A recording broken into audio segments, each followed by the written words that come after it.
हिमाचल प्रदेश सरकार में कैबिनेट मंत्री चंद्र कुमार चौधरी, जो कि खुद ज्वाली विधानसभा क्षेत्र से विधायक भी हैं और तकरीबन 300 करोड़ रुपए से भी ज्यादा लागत से बन रहा ढगवार का मिल्क प्लांट का आज निरीक्षण करने पहुंचे हैं और इसी बाबत और भी जानकारियां हम उनसे इकट्ठा करेंगे। पहले सर, स्वागत है आपका। थैंक यू, बहुत बहुत धन्यवाद। कितना लागत से ये बन रहा है और कब तक ये प्रोजेक्ट कंप्लीट हो जाएगा और इससे क्या कुछ स्थानीय लोगों को मौजूदा हालात, अगर आर्थिक व्यवस्था से देखें तो क्या सुधार होगा? देखिए, ये हमारी सरकार की ये जो हमारी कमिटमेंट थी, जब हमारी सरकार सत्ता में आई तो हमने कुछ गारंटीज जो थी वो सरकार ने दी थी। उसमें ये दूध की गारंटी भी हमारी एक बहुत बड़ी गारंटी थी कि जब हमारी सरकार आएगी तो हम जो हमारे खेती से जुड़े हुए लोग हैं और एनिमल हस्बेंड्री से जुड़े हुए लोग हैं, उनकी आर्थिक दिशा को सुधारने के लिए हम जो है कोई नया प्लांट जो है वो यहाँ लगाएंगे। मुझे खुशी है कि मुख्यमंत्री जी ने इसको बड़ी गंभीरता से इस कार्यक्रम को लिया है और एक modern plant national dairy development authority of India और उसके जितने हमारे एक्सपर्टीज हैं उनके साथ बैठक की गई है और नबार्ड से भी हमें पैसा जो है वो फंडिंग की जा रही है और कुछ हम अपना सोर्सेज जो है उनको जनरेट किया है, जिसके मिल्क सेस लगा करके और शराब के ऊपर मिल्क सेस लगा करके जो पैसा हमें आया है उसको देखते हुए हमने एक मॉडर्न प्लांट जो है उसको एस्टेब्लिश करने की कोशिश की जा रही है।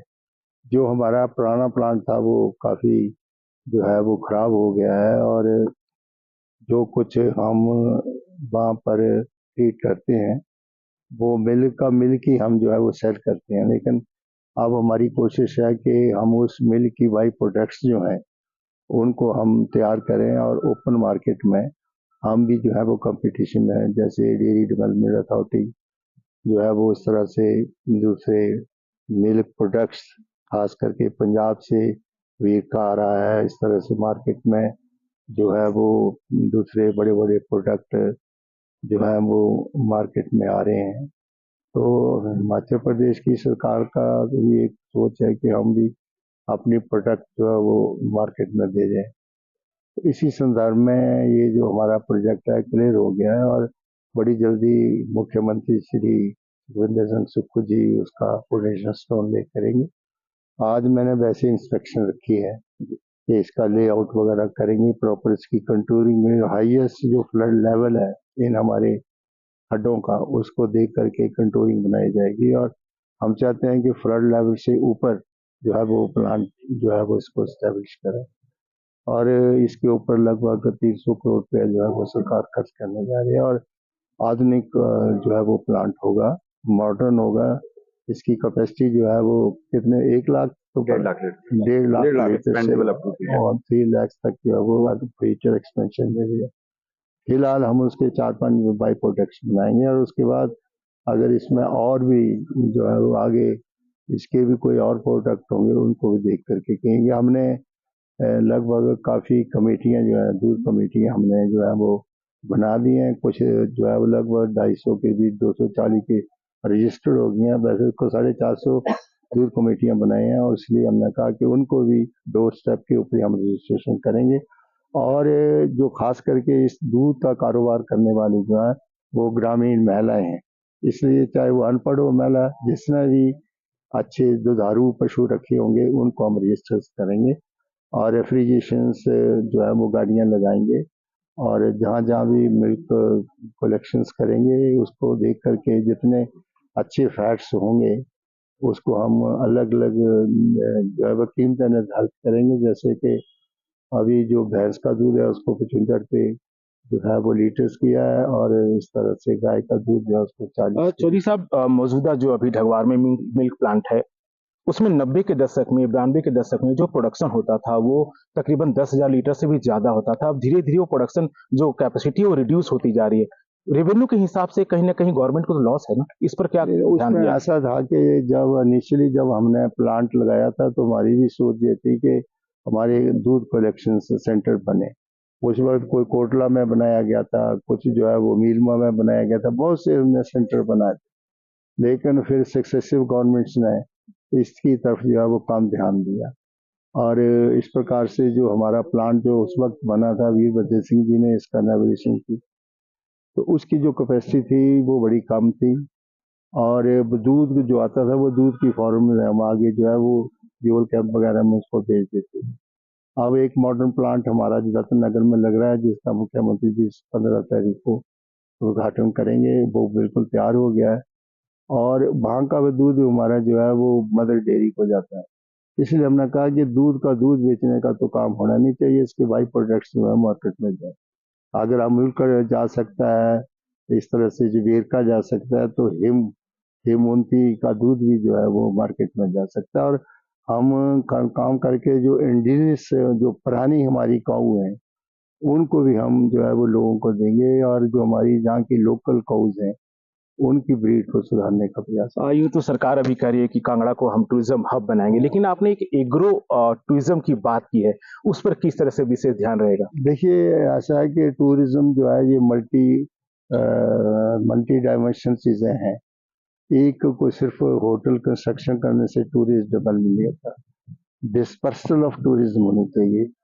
एक जगह से टूरिस्ट आए, कुछ उसको अट्रैक्शंस हो, कहीं एंगलिंग का काम करे, कहीं पैराग्लाइडिंग हो, कहीं जो है वो एग्रो टूरिज्म देखने जाए, गांव के बड़े बड़े खेतों में जाए, लोग कैसी फसल उगा रहे हैं, बच्चों को उसके बारे में जानकारी होनी चाहिए।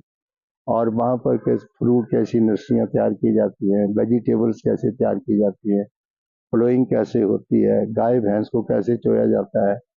तो इस प्रकार का हम चाहते हैं कि एग्रो टूरिज्म भी हिमाचल प्रदेश होना चाहिए, क्योंकि Himachal Pradesh different climatical Jones हैं। यहाँ टेम्परेट टेम्परेचर भी है, और जहाँ पर जो ट्रॉपिकल टेम्परेचर भी है, और जहाँ पर हमारा जो खेती बाड़ी का ढांचा जो है वो भी एलिवेशन के साथ जो है वो शुरू होता है। नीचे के एरिया जो हमारे सारे के सारे ट्रॉपिकल जोन्स हैं, गर्म हैं। ऊपर की तरफ हम जाइए तो सारे टेम्परेट जोन्स हैं। तो कहीं हमारे पोटैटोज बहुत अच्छे होते हैं, कहीं पर जिंजर बड़ी अच्छी होती है, कहीं पर। तो इस प्रकार की डिस्पर्सल जो है वो हम, इसलिए मैंने ये कहा है कि जितने एग्रीकल्चर फॉर्म है उनको हम रिवाइव कर रहे हैं।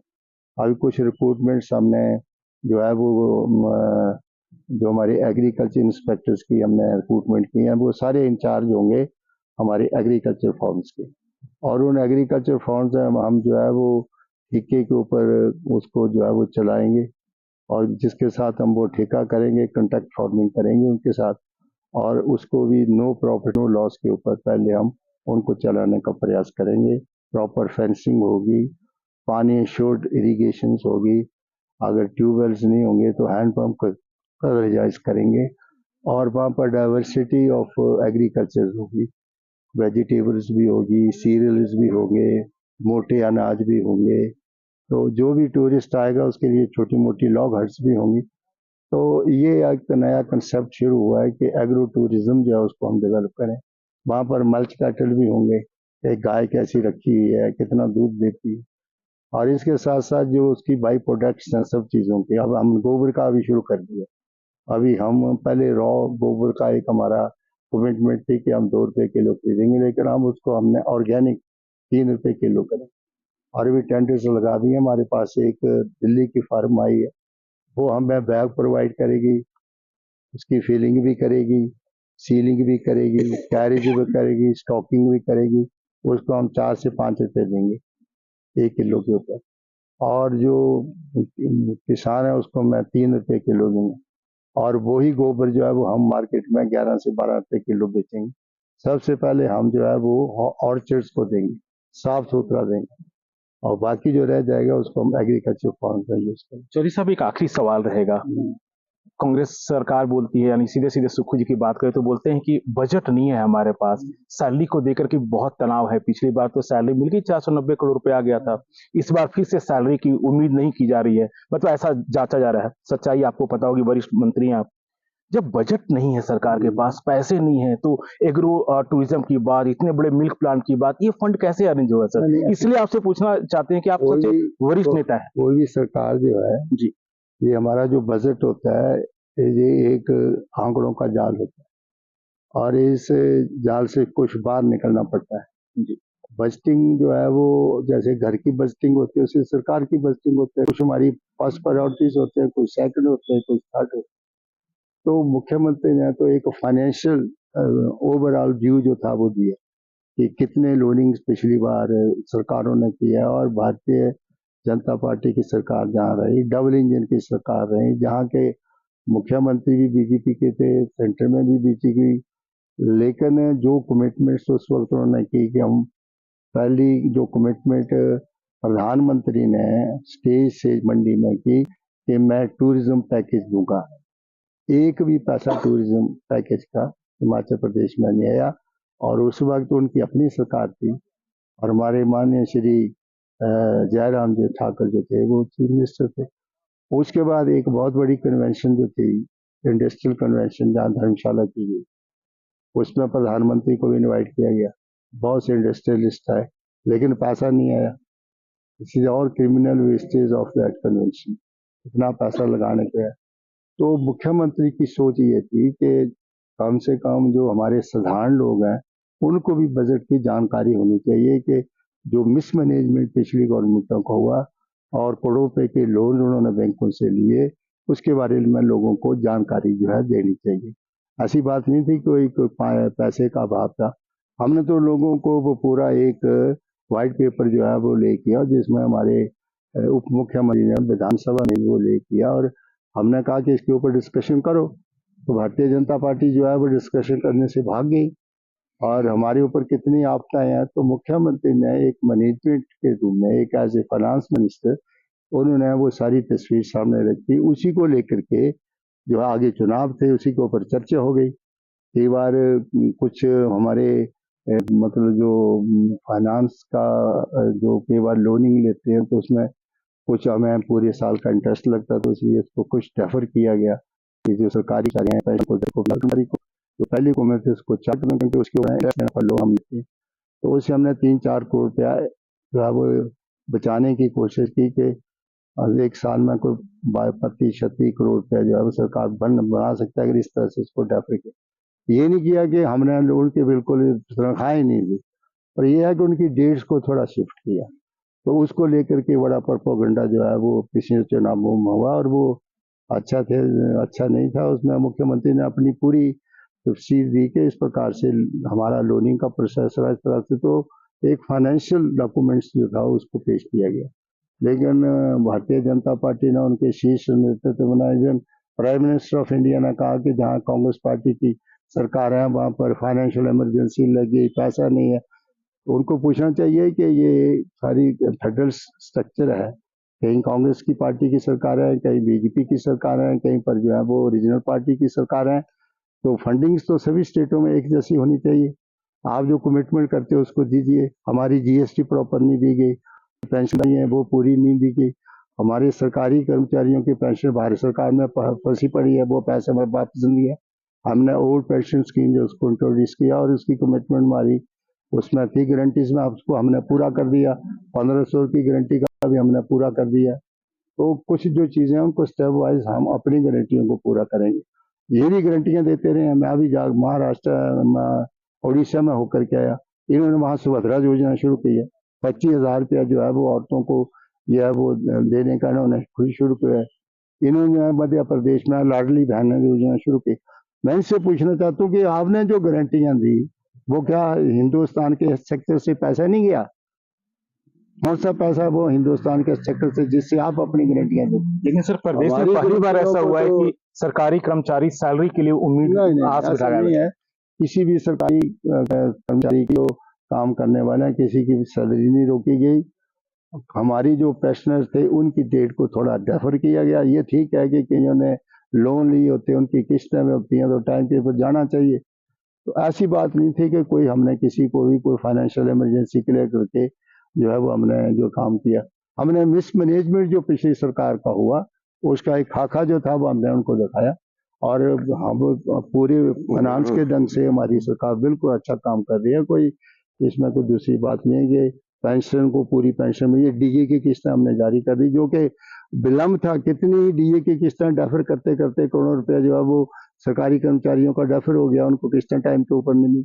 अब जाकर के हमने किस्तें जितनी लायबिलिटी पिछली सरकार की थी उसकी सारी देनदारियां हमारे मुख्यमंत्री को देनी पड़ी। अपनी देनदारियां तो पूरी करके जाते, अगर लोन ही नहीं दिया है, डीए किस्तें दिया, डेफर करते करते करते आपने डीए किस्तें भी नहीं दी। भारत सरकार के जो डीए था उसकी किस्तें भी पूरी करने आपने हमें दी नहीं। तो ये चीजें थी उसका ठीक है, शुक्रिया हमसे बात करने के लिए।